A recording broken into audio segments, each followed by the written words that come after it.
Bom dia, irmãos. Graça e paz do Senhor. Bom revê-los.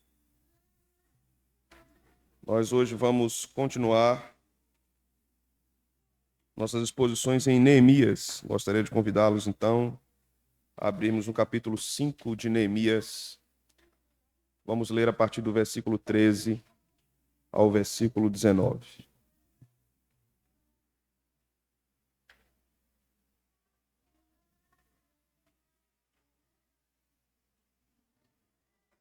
Livro de Neemias, capítulo 5, do versículo 13 ao versículo 19.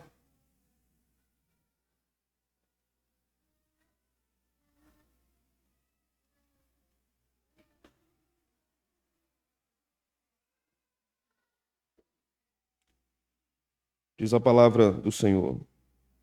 Também sacudi o meu regaço e disse: assim o faça Deus, sacuda de sua casa e de seu trabalho a todo homem que não cumprir esta promessa. Seja sacudido e despojado. E toda a congregação respondeu: Amém. E louvaram o Senhor, e o povo fez segundo a sua promessa. Também desde o dia em que fui nomeado seu governador na terra de Judá, desde o 20º ano até o 32º ano do rei Artaxerxes, 12 anos. Nem eu, nem meus irmãos comemos o pão devido ao governador. Mas os primeiros governadores, que foram antes de mim, oprimiram o meu povo e lhe tomaram pão e vinho, além de 40 siclos de prata. Até os seus moços dominavam sobre o povo. Porém, eu assim não fiz, por causa do temor de Deus. Antes, também, na obra deste muro, fiz reparação, e terra nenhuma compramos, e todos os meus moços se ajuntaram ali para a obra. Também 150 homens dos judeus e dos magistrados, e os que vinham a nós, dentre as gentes que estavam ao nosso redor, eram meus hóspedes. O que se preparava para cada dia era um boi e 6 ovelhas escolhidas. Também à minha custa eram preparadas aves, e de 10 em 10 dias muito vinho de todas as espécies. Nem por isso exigi o pão devido ao governador, porquanto a servidão deste povo era grande. Lembra-te de mim para o meu bem, ó meu Deus, e de tudo quanto fiz a este povo. Amém. Vamos orar, meus irmãos.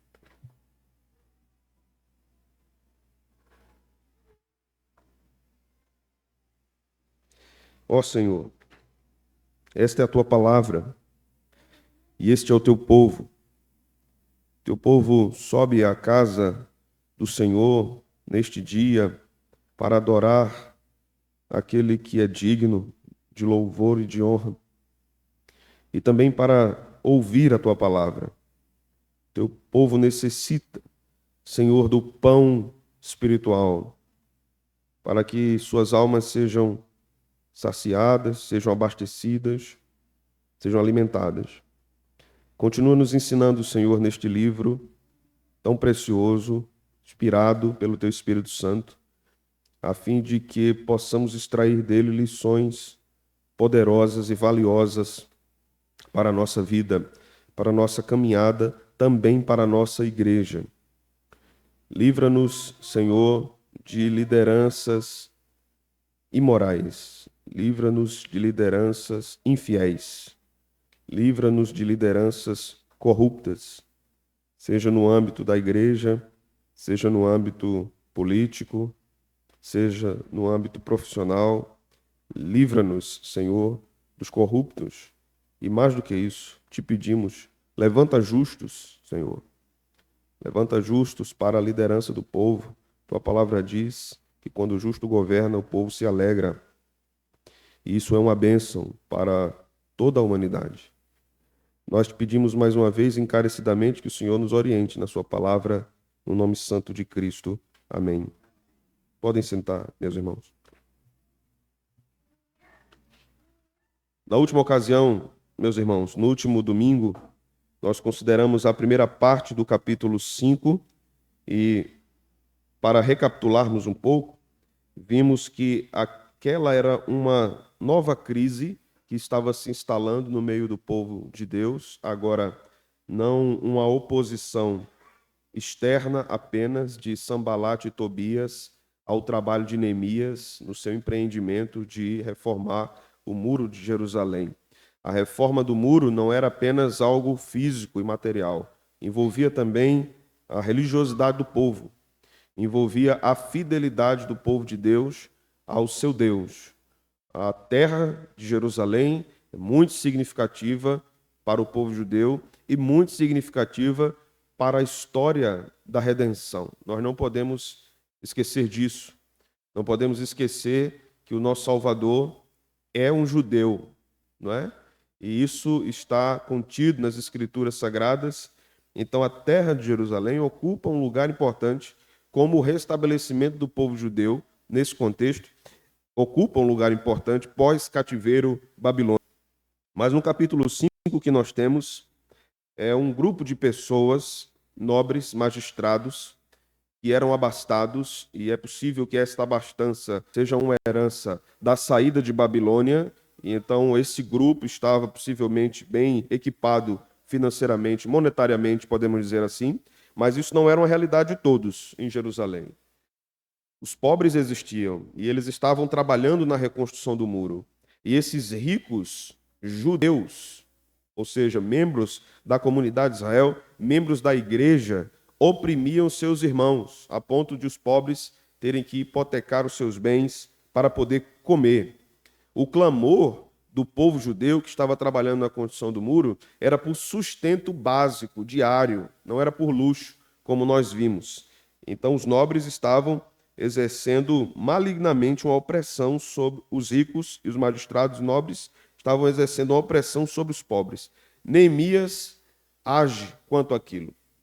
Neemias toma uma posição, convoca o povo, faz uma assembleia, denuncia o pecado dos nobres e convoca-os a se arrependerem e perdoarem as dívidas daqueles que não tinham como pagar. Tudo isso está contido na lei de Moisés. Neemias estava sendo muito fiel à lei de Moisés, porque um irmão judeu não deveria ser escravizado por longo tempo. Havia um limite para isso. E uma vez que ele não conseguisse pagar, ele devia ser absolvido da dívida. Perdão haveria de acontecer. A partir, então, do versículo 13, que é a porção que nós vamos avaliar hoje, analisar hoje, nós temos aqui lições importantes a respeito de Neemias como um líder íntegro. O livro de Neemias é um livro que trata do começo ao fim acerca de liderança. Um livro preciosíssimo para a igreja, não apenas para o trabalho interno da igreja, não apenas para o ministério pastoral na igreja, mas para todos os crentes e também para todos que exercem alguma liderança, seja dentro da igreja ou seja no meio secular. Então, uma das marcas de uma liderança bíblica é a integridade. Nessa porção, nós vamos aprender o que um líder deve fazer e o que ele não deve fazer. Esta porção é muito instrutiva e muito clara para nós sobre a postura de um crente. Na verdade, essa porção extrapola a liderança. Ela também se refere a cada um de nós, o que devemos fazer e o que devemos não fazer num mundo caído, corrupto e que está distante de Deus nas suas posturas éticas, podemos dizer assim. Então, olhe para a sua Bíblia e vamos começar a pensar sobre isso a partir do versículo de número 13. O texto vai dizer que Neemias disse que sacudiu seu regaço, ou a dobra do seu manto. Isso depois do juramento dos nobres de que iriam reaver aquela questão e iriam perdoar aqueles que estavam endividados. Então Neemias disse, também sacudi o meu regaço e disse, assim faça Deus, sacuda de sua casa e de seu trabalho a todo homem que não cumprir esta promessa. Seja sacudido e despojado. E toda a congregação respondeu amém. E louvaram o Senhor, e o povo fez segundo a sua promessa.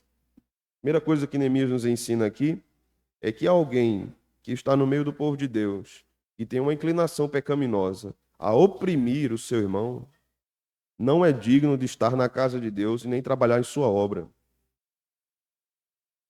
Esse é um indigno, porque essa é uma postura ímpia. E Neemias coloca isso diante do povo. Eu preciso de imediato fazer uma aplicação aqui, irmãos. A igreja não deve tolerar corrupção.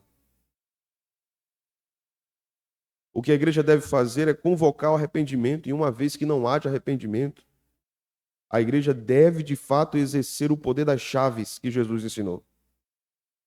E o poder das chaves está tanto em disciplinar como em excomungar. Esse poder pertence à assembleia da igreja. Como congregacionais, pensamos assim. Então, a igreja não deve tolerar escândalos de corrupção.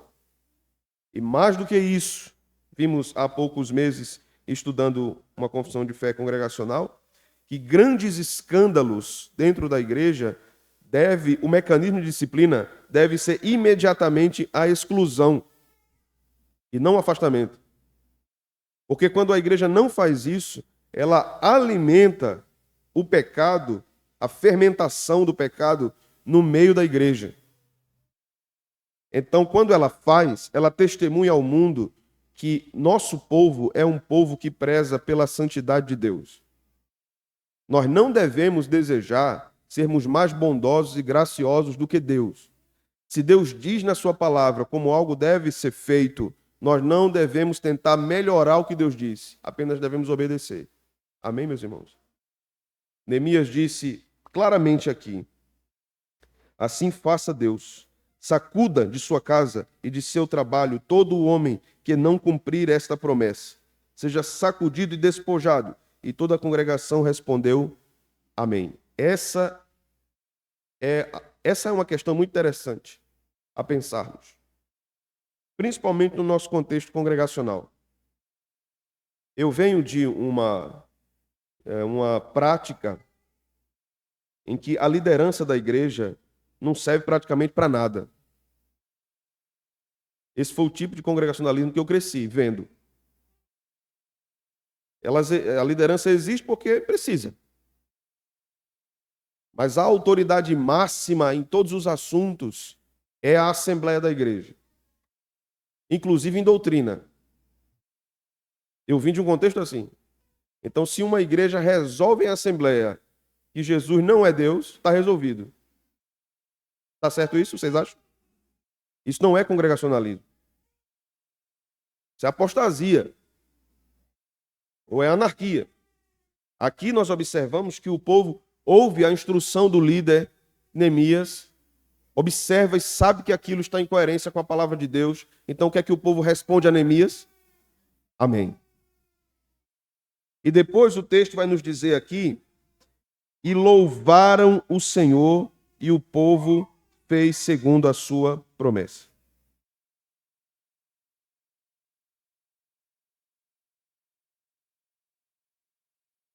Observe que anteriormente, no início do capítulo, o povo estava angustiado.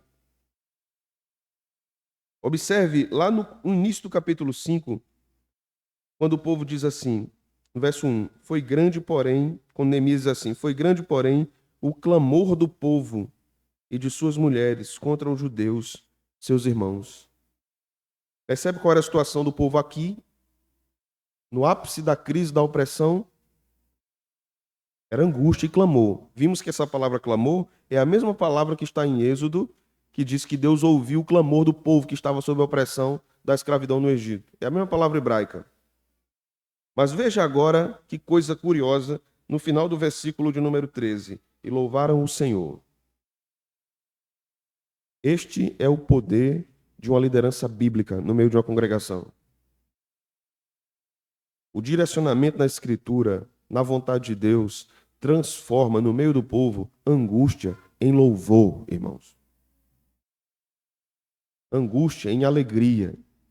Porque uma liderança íntegra, bíblica, ela é justa, ela é piedosa. Ela conduz os problemas, inclusive, por meio da régua divina, não dos mecanismos e saídas humanas. Mas veja o versículo 14. Também desde o dia em que fui nomeado governador na terra de Judá. Então aqui é a primeira vez no livro que se diz qual era a função ou cargo de liderança que Neemias tinha ali. É a primeira vez. Então ele era governador. Neemias era um estadista, era um político, era um homem levantado por Deus para o bem do povo. Aqui é um princípio maravilhoso de que o objetivo da existência de pessoas exercendo funções políticas é o bem do povo e não o mal.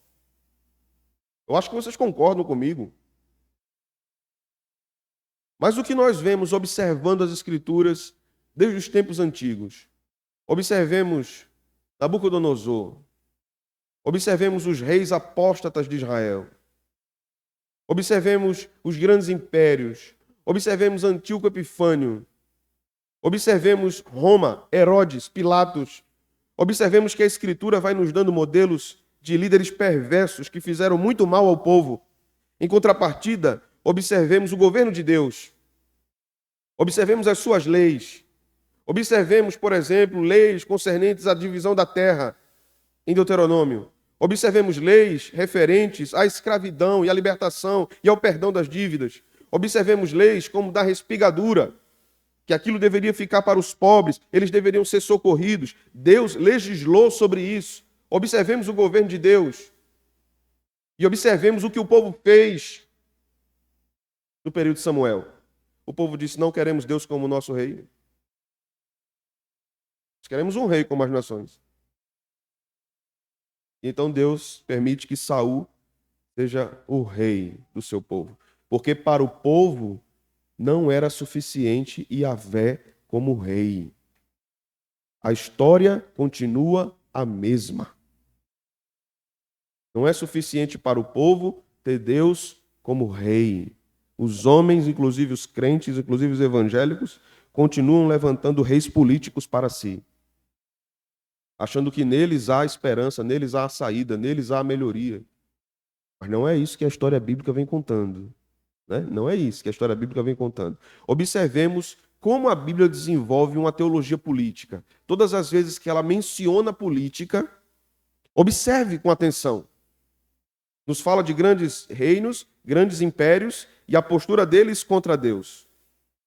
E observe o governo de Deus sobre o mundo, sobre sua igreja. O que é que se diz sobre Deus? Deus é bom, a sua benignidade dura para sempre, ele alimenta os homens, alimenta os animais, ele é misericordioso, ele é assaz benigno. E observe a postura dos grandes líderes humanos. É desastroso. Sempre desastroso. Aqui, Neemias, como governador de Judá, diz o seguinte no verso 14 ainda: desde o 20º ano até o 32º ano do rei Artaxerxes, 12 anos, nem eu nem meus irmãos comemos o pão devido ao governador. Por que ele não comeu? Porque tinha gente com fome. Este homem não tinha condição, este servo de Deus, não tinha condição de encarar um banquete, enquanto o seu povo estava passando fome. Ele não tinha consciência tranquila em saber que diante dele estavam vários tipos de carne, de comida, de legumes, de frutas, de bebidas, enquanto o seu povo estava passando fome. Essa é a postura deste líder piedoso, de um homem íntegro. Eu vou voltar nisso daqui a pouco, mas eu preciso dizer já de imediato aqui que um líder piedoso não pensa em primeiro lugar em si mesmo, independente de como seu povo está vivendo ou que seu povo está sofrendo. Isso é uma marca de líderes ímpios. Ímpios. O líder observa quem ele lidera e as demandas, os sofrimentos, as dificuldades do povo. E ele sabe que é um igual com os seus irmãos. Embora Deus tenha colocado ele numa posição de liderança, mas aquele que lidera não é rei, ele é servo. O que lidera não é rei, é servo. Temos apenas um rei. E esse rei lavou os pés dos discípulos e disse: façam como foi ensinado. sigam o exemplo do seu Senhor. Mas vamos para o verso 15. Veja o que o texto diz. Eu vou voltar ao verso 14 mais à frente, mas veja o que o texto diz. Mas os primeiros governadores que foram antes de mim, foi o que eles fizeram? Oprimiram o povo. O que mais? Tomaram pão e vinho. Além, até os seus moços dominavam sobre o povo. Porém, por causa... Primeira coisa aqui que nós devemos considerar nesse versículo é que Neemias não segue o modelo político do seu tempo. O modelo político aqui era de fartura para os líderes, para os governadores. Neemias não segue esse modelo político. Por que ele não segue? Ele mesmo diz no versículo: por causa do temor ao Senhor. Eu temo a Deus. Neemias não nos diz aqui assim, mas fazer o que é o sistema? Eu mesmo não queria, não é? Mas é o sistema. O sistema vence-nos. Então, se eu não me enquadrar, ou Neemias também não diz assim, não, aos poucos eu vou mudando isso. Né? Percebe que ele não faz isso? Porque tem mudanças, irmãos, que se fazem aos poucos, mas tem outras que precisam ser radicais e imediatas. Porque senão alimenta a corrupção no meio do povo. Na parte B desse versículo, nós aprendemos que Neemias não apenas não se amolda ao modelo político do seu tempo, ele não permite que esquemas de corrupção ocorram no seu governo. Isso é claro. Ele não permite, eu não vou fazer isso e não vai acontecer isso no meu governo. Não vai acontecer esse tipo de corrupção, de opressão no meu governo. Não vão ter ganhos exagerados, ganhos absurdos, banquetes imoderados, enquanto o povo perece. Eu não vou enriquecer alguns e empobrecer os outros. Isso é justiça. Isso é justiça. Aqui nós não estamos observando uma ideologia política. Nós estamos observando o temor do Senhor num coração de um homem que sabe quem é o seu Deus. E sabe o que tem que fazer. No versículo 16, observe. Antes também, na obra deste muro, fiz reparação. E, o que é que diz agora, irmãos? Terra nenhuma compramos. O que mais? Você observa o contraste do verso 16 com 15? Como era que agiam os antigos governantes? Eles enriqueciam e davam poder aos seus moços para mandar no povo, para oprimir o povo. E Neemias diz, não comprei nenhuma terra, não enriqueci, às custas do meu povo, e os meus moços trabalhavam para a obra acontecer, para a reconstrução do muro. Perceba que o modelo de liderança é o oposto, porque é o modelo que as Escrituras ensinam, e tudo que Neemias está aplicando aqui foi ensinado por Moisés. O próprio Moisés, o grande líder do povo de Deus depois de Cristo, nos ensina isso na sua vida e nos seus escritos. Meus irmãos, um líder piedoso não tem como modelo um molde mundano, secular, perverso, corrupto nem ganancioso. Um líder piedoso é generoso, é humilde, é compassivo. Ele se opõe a estes modelos dominantes e implantados pelo mal, porque esse é um modelo maligno. Corrupção está ligada à malignidade do coração do homem. Nós sabemos quem é o maligno de fato. Outra coisa que nós devemos observar aqui é que nós somos chamados cristãos. Então, somos chamados para sermos luzeiros no mundo. Certamente Deus pode fazer com os servos dele o que ele quiser. Deus pode colocar seus servos em posições importantes na sociedade. Neemias era um governador, como nós lemos aqui no texto. Mas o modelo era de integridade. O modelo era de comprometimento com os mandamentos de Deus. O modelo era de fidelidade. Deus pode colocar você em lugares altos. Isso aqui não é uma profecia da prosperidade, não. Isso aqui é uma advertência. Deus pode colocar você em lugares altos, mas se lembre que você não é alto. Você é verme, é pó, é servo. Então, quando chegar lá, se lembre de que mesmo Neemias sendo governador, ele disse: eu não quis banquete, eu não quis riqueza, eu não comprei bens para mim, porque o povo precisava do favor, do socorro, da compaixão. Uma liderança íntegra requer corajosa postura diante da malignidade e da corrupção. Essa era a postura de Neemias.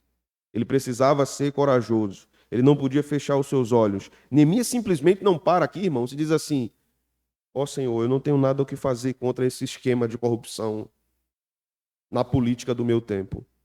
Faça alguma coisa, Senhor, porque eu não tenho como fazer nada. Ele tinha como fazer, porque ele era o governador. E a forma que Deus queria reformar era através dele.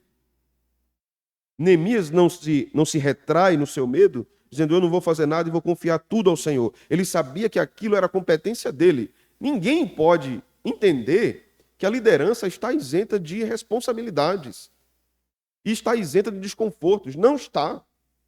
Estar numa posição de liderança é estar praticamente em constante desconforto, em várias medidas. Seja econômica, seja emocional, principalmente, né? A quantidade de pessoas que ocupam cargo de chefia, que tem um estresse no pico, é imensa. Isso faz parte desse processo de liderança. Mas a gente pode tratar isso de forma errada, no processo.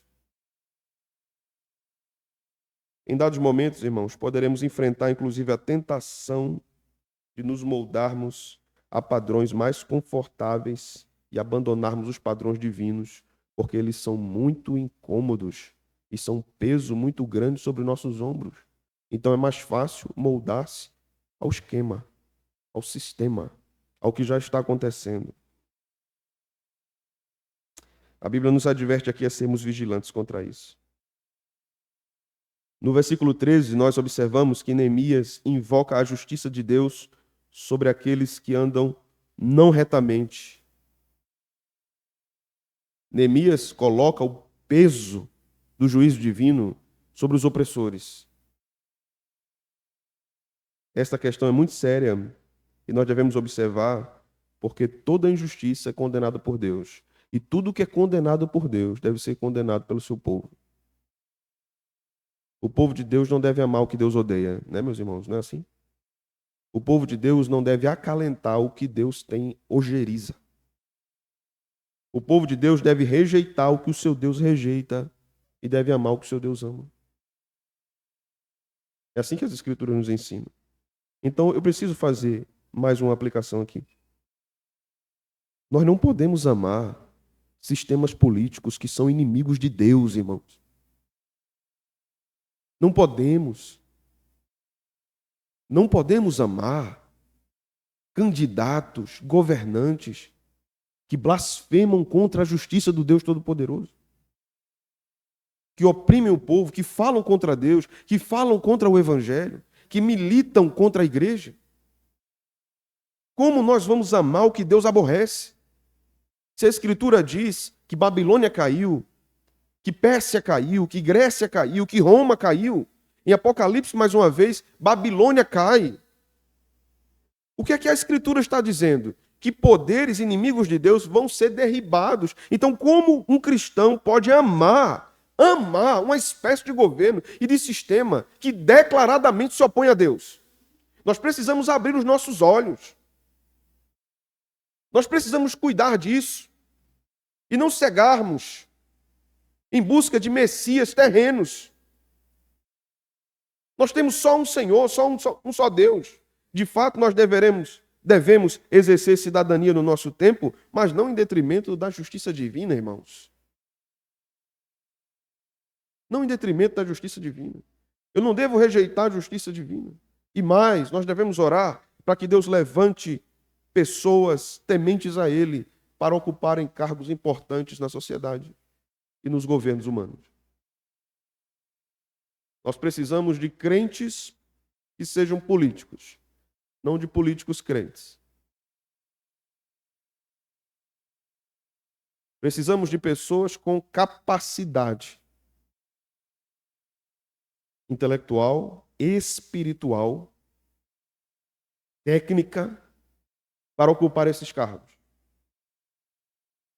Porque alguém já disse que aquele que não gosta de política é governado por quem gosta. E as Escrituras nos falam sobre isso. Uma vez, numa reunião, alguém disse assim, eu estava presente, disse, olha, tem 3 coisas que não se discute. Política, futebol e doutrina. Eu disse, é. Futebol eu deixo para lá. Eu não sou fã. Mas doutrina e política? Política é ética aplicada, irmãos. Você não vota num político, você vota num programa. Você vota num plano. Você vota nisso. Não se iluda achando que você vota em um indivíduo. Não, eu vou votar nele, mas isso aqui, não, isso aqui é outra coisa, porque isso aqui não vai passar na Câmara, isso aqui não vai passar no Senado. Não passa, não. O que é que nós vimos nos últimos anos? O financiamento de votos, a compra de políticos, o avanço estrondoso da corrupção. O Brasil foi conhecido durante muito tempo como país do futebol e ainda hoje é conhecido agora pelo orgulhoso título de país da corrupção, o país mais corrupto do mundo, em que o povo celebra corruptos, aplaude corruptos. Deus tenha misericórdia do nosso país. Deus tenha misericórdia da igreja. Você nunca vai me ouvir aqui apontando um candidato. Nunca. Eu nunca vou dizer A ou B. Mas eu vou dizer isso aqui não. Isso aqui você vai me ouvir dizer. Essa pauta aqui, não. Porque o que é inimigo do evangelho é meu inimigo, irmãos. O que é inimigo do evangelho de Deus é meu inimigo. Essa era a postura de Neemias. Essa deve ser a postura da igreja. O que vai de encontro ao meu Deus vai de encontro a mim. O que ofende o meu Deus me ofende. Vamos para o versículo seguinte, veja. Versículo 17. Também 150 homens dos judeus e dos magistrados, e os que vinham a nós, dentre as gentes, estavam ao nosso redor, e eram meus hóspedes. Quem financiava esses homens, irmãos? Neemias. Veja o verso 18. O que se preparava para cada dia eram um boi, 6 ovelhas escolhidas. Cada dia, viu?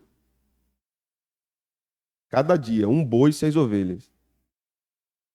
Também à minha custa eram preparadas aves, e de 10 em 10 dias muito vinho e todas as espécies, de todas as espécies. Nem por isso exigi o pão devido ao governador, porquanto a servidão desse povo era grande. Neemias sabia que era importante que ele não se envolvesse com nada que o comprometesse no seu trabalho. Nada. O que vinha do governador para ele era por direito ou não. Por direito, né? Mas ele faz uma escolha. Nesse momento ele faz uma escolha. Eu não quero. Eu abro mão disso. Nós temos uma concorrência tão grande em períodos eleitorais, né? Mas seria tão bom se a gente em um período visse se era possível esses candidatos desenvolverem as suas funções políticas sem receber por um ano salário. Eles se dedicariam tanto, né? Ou se eles ganhassem 2 salários mínimos ou 3. Será que muitos vão ali só pelo dinheiro? Ou pelo poder? Será? Será que é isso que acontece entre os homens? Observe quem você vota e observe o que ele está fazendo. Se ele cumpre o que prometeu. Há alguns anos, um crente me disse assim: se meu partido colocar como candidato um vira-lata de rua, eu voto nele. Um crente disse isso a mim. Você tá bem, viu? Servo de Deus. Olha, para você. Onde está o nosso senso de justiça? Ou eu vou votar nesse candidato porque a sua proposta me beneficia. Ele tem muitas promessas interessantes para o meu setor. Os outros não, mas para o meu tem. Então é o meu candidato, porque cada um tem que procurar sua melhora. Neemias estava procurando a melhora dele, vocês acham? Eu quero a minha melhora, é meu direito, né? É meu direito ter vinho, é meu direito ter comida, é meu direito ter banquete, é meu direito receber esse dinheiro vindo para o governador. Então eu vou desfrutar do meu direito. Não estou dizendo aqui que o trabalhador não é digno do seu salário. O trabalhador é digno do seu salário. Mas observe o tempo crítico. Porque o disparate era muito alto, irmãos, era muito grande. Eram pessoas muito ricas ou muito pobres. E esse contexto não mudava, porque existia de fato uma opressão. Né? Então, alguns, por exemplo, podem ouvir o que eu estou dizendo, ou fazer um recorte no YouTube e dizer o pastor é de esquerda. Em outra parte, vão fazer outro recorte e vão dizer o pastor é de direita. E o que é que eu digo? Eu estou pregando a Escritura. Eu estou pregando a Escritura. A Escritura não vai se encaixar em ideologias. Ela é a palavra de Deus, superior a qualquer pensamento humano. Líderes precisam de uma visão correta da crise em que o povo está enfrentando. Precisam entender que a crise, na maioria das vezes, é uma oportunidade importante para se reverter o quadro. Um líder piedoso, temente a Deus e guiado por Deus, dedicado à vida de oração, porque perceba que o final desse capítulo termina com a oração de Neemias, né? Ele ora. Constantemente a oração vai sendo mostrada em todo o livro. Várias vezes ele vai orando. Então ele diz no verso 19: lembra-te de mim para meu bem, ó meu Deus, e tudo que fiz por este povo.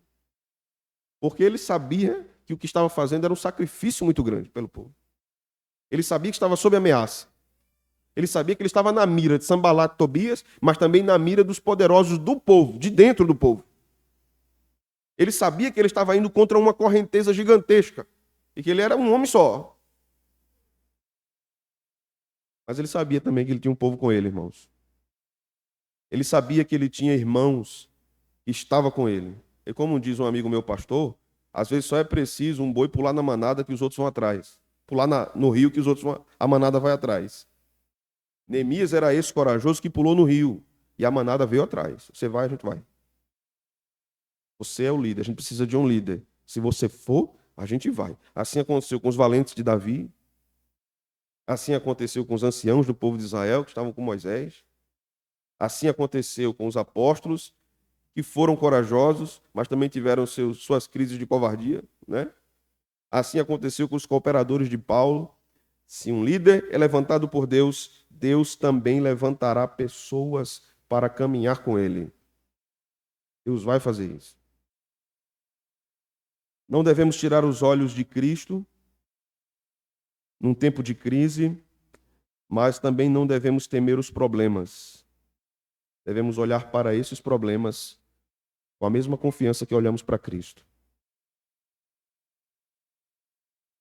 O problema não deve me desesperar, porque um problema surgiu em um período da minha história, mas o meu Deus é eterno, irmãos.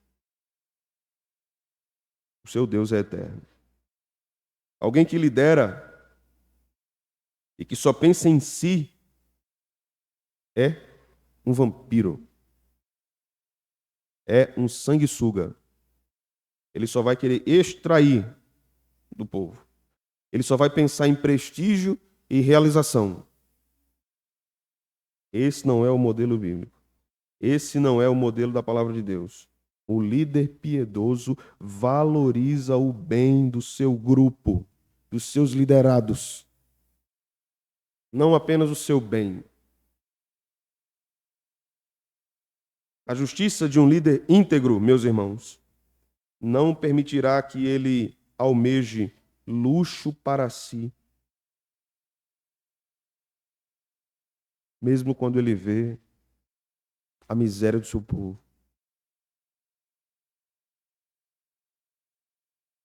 Como alguém pode dizer que é coerente se mora numa cobertura inacessível, enquanto todos os seus irmãos não têm nem o que comer? Não é isso que a Escritura ensina. É claro que, diante de uma liderança piedosa, evidentemente, resultados e bênçãos da parte do Senhor podem vir e virão, mas o foco do líder não é a sua glória, é a glória de Deus.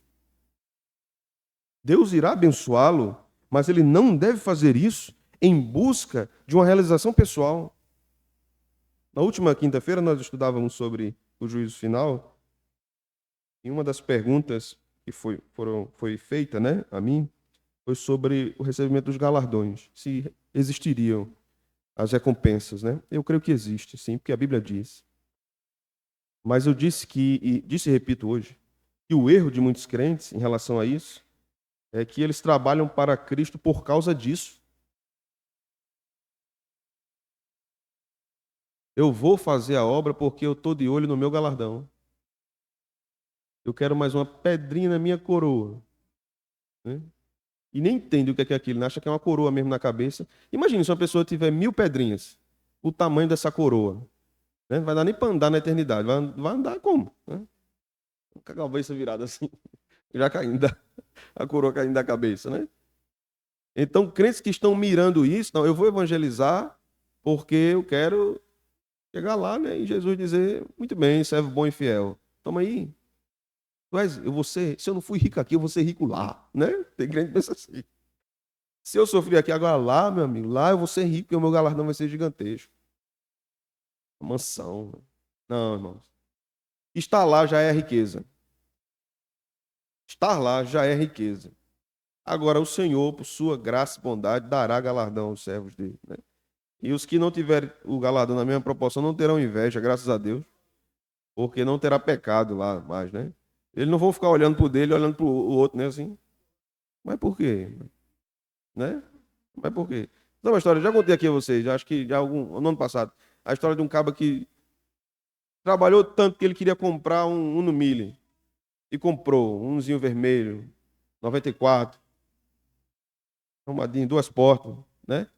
Vidro elétrico. Estacionou lá no prédio dele, lavava, todo dia lavava, chegava do trabalho, passava um pano molhado, no banho de gato no carro, e o carro limpo. Aí o vizinho comprou uma Land Rover, parou do lado dele. E aí um dia foi trabalhar, ligou o carro tonho, não ligava, não ligava. Olhou pro carro do vizinho, disse, mas é um negócio mesmo, que eu vou comprar um carro velho desse. O que era para ele uma fonte de alegria, agora se tornou uma fonte de tristeza, porque ele começa a comparar a bênção que Deus lhe deu com o que Deus deu ao outro. A gente é assim. E por que Deus dá mais a uns e dá menos a outros? Deus conhece o nosso coração, né, irmão? A resposta já é evidente, né? Senhor, por que tu não me desse isso? Me desse isso aqui? Pronto, aí Deus responde. Por quê? Por que eu não lhe dei aquilo ali, lhe dei isso? Na sua pergunta está a resposta, não é? Deus sonda e conhece o nosso coração. Alguém que lidera não deve ter esse pensamento ganancioso de ir tirando do povo. Mas o povo também não deve ter um pensamento ganancioso.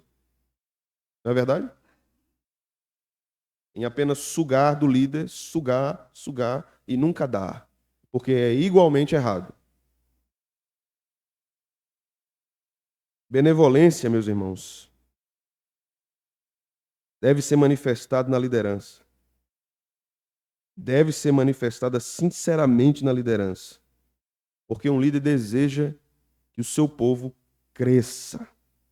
Deseja que eles sejam felizes. Deseja que eles sejam abençoados. Então estejamos atentos, porque alguns pensam que liderar é fazer com que o povo seja devedor dele. Seja devedor dele.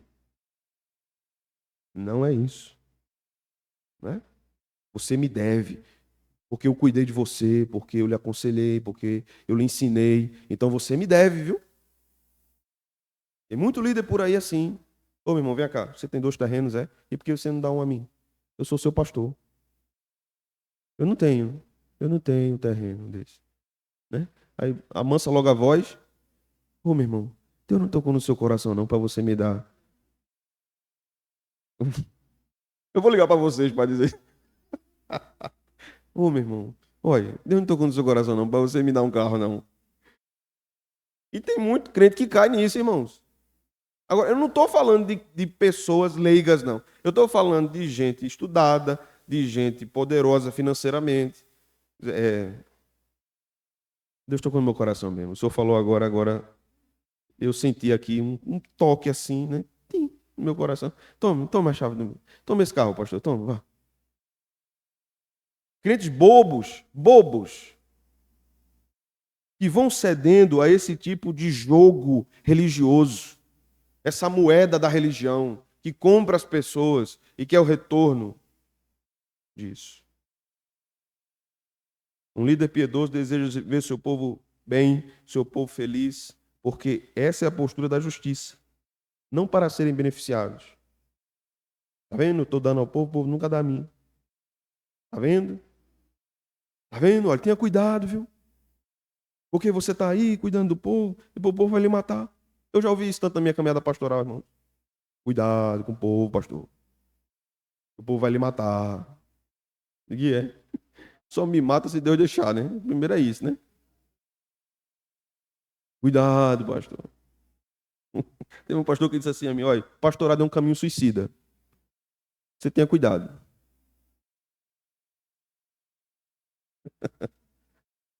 O pastor Edgar está vivo até hoje aqui, não tá aqui com a gente. 70 anos de ministério, né? Graças a Deus. Já já ele vai falar para a gente aqui. Veja só, irmãos. Algumas coisas aqui interessantes, né? Verso 14, veja. Também, desde o dia em que fui nomeado governador da terra de Judá, desde o 20º ano até o 30º do rei Artaxerxes, 12 anos, nem eu nem meus irmãos comemos pão devido ao governador. Veja o verso 18 agora. O que se preparava cada dia era um boi, 6 ovelhas escolhidas. Não era qualquer ovelha, viu? Era ovelha boa para comer, né? Era boa para comer. Ele não chegava no mercado e dizia assim: qual é o arroz que está para vencer aí? Eu vou dar para a turma que está trabalhando comigo, né? Que está perto de vencer. Era ovelha boa, gordinha. Este homem pensava muito naqueles que estavam com ele. Era a ocupação mental dele também.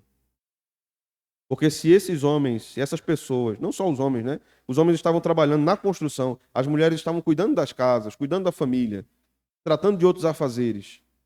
Então, o que é que estava na cabeça dele? Eu não posso ocupar essas pessoas com tamanha carga na construção e não ser benevolente com eles. Está sob minha responsabilidade. E eu devo me afligir com isso. Essa é uma aflição que acompanha todo líder verdadeiro, o bem do seu povo.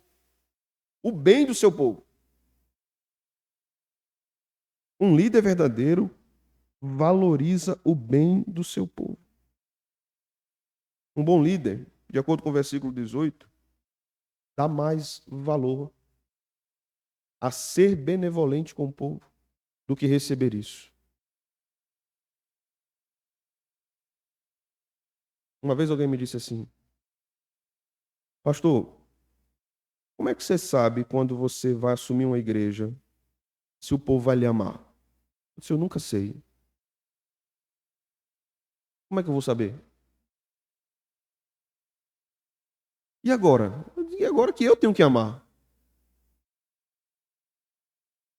Como é que um pastor vai colocar isso como critério? Ele vai receber um convite da igreja e vem pregar para a igreja e dizer: vocês vão me amar? Vocês vão me amar, né, irmãos? Hã? Se não me amar, eu choro. Não dá.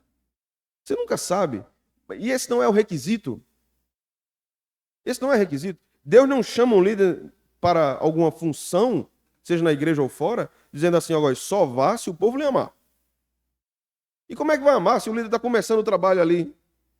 Isso vai se desenvolver, não é? Isso vai acontecer. Agora, eu acredito piamente que um líder dedicado e que ama os seus liderados será amado. Ele será amado. Talvez não por todos, mas ele será amado. Porque ele demonstrará dedicação, ele demonstrará resiliência, ele demonstrará generosidade, desprendimento, amor pelos líderes. Não amor pela liderança, amor pelos liderados. Ele preparará novas lideranças, porque ele não vai centralizar tudo absolutamente nele, porque ele sabe que ele é passageiro. Ele está aqui hoje, amanhã ele não está mais. O Senhor pode chamar. O Senhor pode remover a igreja, se for no contexto da igreja, a igreja é de Deus e não do pastor. Então Deus coloca peças e remove peças. Está tudo no tabuleiro de Deus. Da mesma forma, lá fora, Deus pode colocar você num lugar e remover também. Porque é Ele que determina o curso de sua vida. A Bíblia diz que a gente não consegue nem virar um côvado, né? Mudar um côvado. Por fim, um líder deve confiar no seu Deus e na bênção do seu Deus, não nos retornos dos homens. É isso que Neemias nos ensina no último versículo. Lembra-te de mim, ó Deus. É Deus. Ele se preocupa com Deus alcançá-lo com seu favor, não com o favor humano. Então, às vezes, alguém na liderança, né, em alguma posição de liderança, pode desejar ser lembrado pelas pessoas.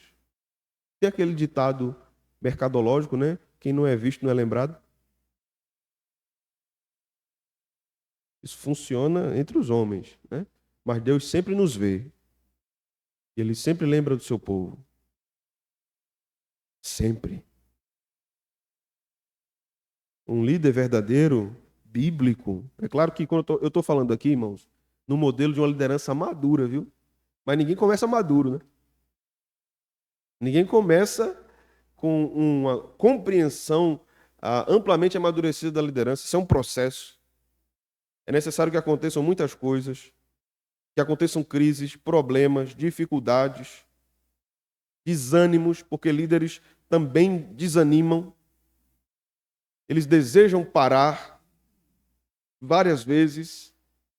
Raramente você conversa, por exemplo, com um pastor e você pergunta a ele, o senhor já pensou em parar alguma vez?